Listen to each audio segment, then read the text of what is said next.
Türkmenistanyň parlamenti ýeke palataly urgama dolanýar. Halk maslahaty gaýtadan esaslandyrylýar. Türkmenistanyň Milli Geňeşiniň halk maslahatynyň başlygy Gurbanuly Berdimuhammedow kanun çykarjy häkimiýetiň bir palatadan ibarat urgama öwrülmegini we has giň ygtyýarlyklary bolan halk maslahatyny gaýtadan esaslandyrmagy teklip edýär. Bu barada Türkmenistanyň Döwlet Habarlar Agentligi habar berýär. Gurbanuly Berdimuhammedow 11-nji ýanwarda Türkmenistanyň Milli Geňeşiniň halk maslahatynyň agzalarynyň hemde meclisiň deputatlarynyň bilelikdäki ýygynyň neden çykyşyna döwrüň ösüp özgörüp barýanyny nazara alyp ýurdun kanun çykarjy häkimiýet idarasynyň guruluşyny ýygyderli kämilleşdirmegiň zerurdygyny aýtdy. Türkmen parlamentiniň ýokarky palatasynyň başlygy öz çykyşyny 2 ýyl ozal esaslandyrylan 2 palataly kanun çykarjy ulgamyň öz wezipelerini üstünlikle amala asyrýandygyny aýtdy. Ýöne şonu da ony ýatyryp halk häkimetine wekilçilik edýän halk maslahatyny gaýtadan esaslandyrmagy teklip etdi. Bu tekliplerin ýa-da Türkmenistanyň Milli Geňeşiniň halk maslahaty we mejlisi halk häkimetiniň ýokary wekilçilikli edarasyny halk maslahatyny döretmek boýunça başlangyç bilen çykyş etmek we bu mesele boýunça prezidenti ýüzlemek barada bilelikde karar kabul etdi. Bu karardan soň Türkmenistanyň prezidenti Serdar Berdimuhammedow 21-nji ýanwarda Aşgabatyň maslahatlar köşkünde Milli Geňeşiň palatalarynyň bilelikdäki maslahatyny geçirmek hakyna fermana gol çekdi.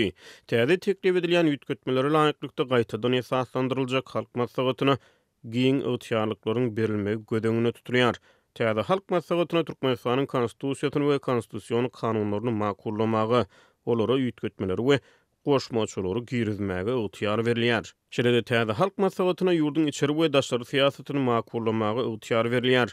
Halk häkimetiniň ýokary wekilçilikli edarasynyň düzümine halk maslahatynyň başlygy, Türkmenistanyň prezidenti, mejlisiň başlygy, ýokary kadiýetiň başlygy, Döwlet Howpsuzlyk Geňeşiniň sekretary, mejlisiň deputatlary, ministrler kabinetiniň agzalary, adalatçy, baş prokuror, adalat ministri, welayet, etrap we şäher häkimleri we beýlekler girdilýär. Şeýlelikde täze halk maslahaty döwlet häkimetiniň kanun çykarjy ýerine ýetiriji we kadiýet ulgamlaryny özüne jemler. Türkmenistanyň parlamenti 2 ýyl ozal Gurbanuly Berdimuhammedowyň teklibi bilen 2 palataly ulgama geçirildi. Munyň ýa-da Berdimuhammedow kanun çykarjy häkimiýeti amala asyrýan wekilçilikli edaranyň başlygy wezipesini ýeledi. Bu aralykda Türkmenistan 2022-nji ýylyň martynda prezident çalyşdy. Iň ýokary döwlet wezipesi Gurbanuly Berdimuhammedowdan onuň 40 ýaşly ogly Serdar Berdimuhammedowa geçirildi. Muňa Ramazan Gurbanuly Berdimuhammedow ýurdun syýasy we jemgyýetçilik sahnasyny öz täsirini saklap galdy. Daşary ýurt döwletleriniň liderleri bilen duşuşdy. Döwlet başçylarynyň sammitlerine Türkmenistany wekilçilik etdi. Döwlet mediasyna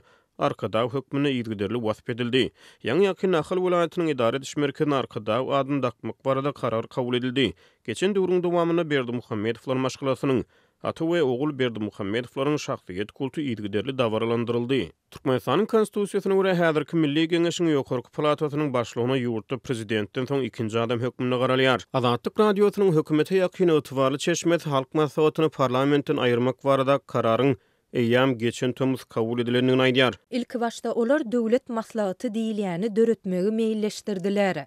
Ýadyňyzda bolsa olar hatda garaşsyzlyk güni münasibetli däp bolan halk maslahatyny geçirmäge derek döwlet maslahatyny geçirmegi ýylan etdiler.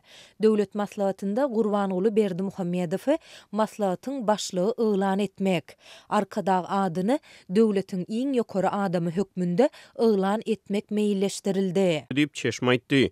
Ýöne soňra bu planlardan el çekilendigini sözüniň üstüne goşdy. Garaşsyzlyk bayraminyň öňü ýerine 23 sentýabrda Aşgabatda döwlet maslahaty geçirildi. Çeşme döwlet häkimetini öz başda halk maslahatynyň Berdimuhammedowlar häkimetiniň hassa berkidilmegine mümkinçilik berjekdigini aýdýar. Täze teklip edilýän ýütgetmeler gaýtadan esaslandyrylmagy gödeňine tutulýan döwlet häkimet edarasyna has giň ygtyýarlyklary berýär. Ýöne muňa Ramazan Türkmenistanyň häzirki konstitusiýasynyň 68-nji maddasy Türkmenistanyň prezidenti döwletiň we ýerine ýetirji häkimiýetiň baş tutandyry Türkmenistanyň iň ýokary wezipeli adamydyr diýär. Halk häkimetiniň ýokary wekilçilikli edarasy gaýtadan dikeldilse, Türkmenistanyň halk maslahaty adly häkimet edarasy ýurdun 30 ýyldan gowrak garaşsyzlyk taryhyna 3 gedek ýatyrylyp 4-nji gedek gaýtadan esaslandyryldygy bolar. Mundan ozal döredilen halk maslahatlary öz döwrüne Türkmenistanyň ikinji prezident Saparmat Niýazow ömürlik prezident ýylan etmek, Türkmenistanyň ýylatyň mowut elektrik energiýasy, gaz we su bilen üpjün edilmegini ýatyrmak. 2000-nji ýylyň noýabr aýynda Niýazowyň janyna kastetmek finanşygy diýilýän wakada aýplanýanlara günä bildirmek ýaly başlangyçlar bilen çykyş etdi.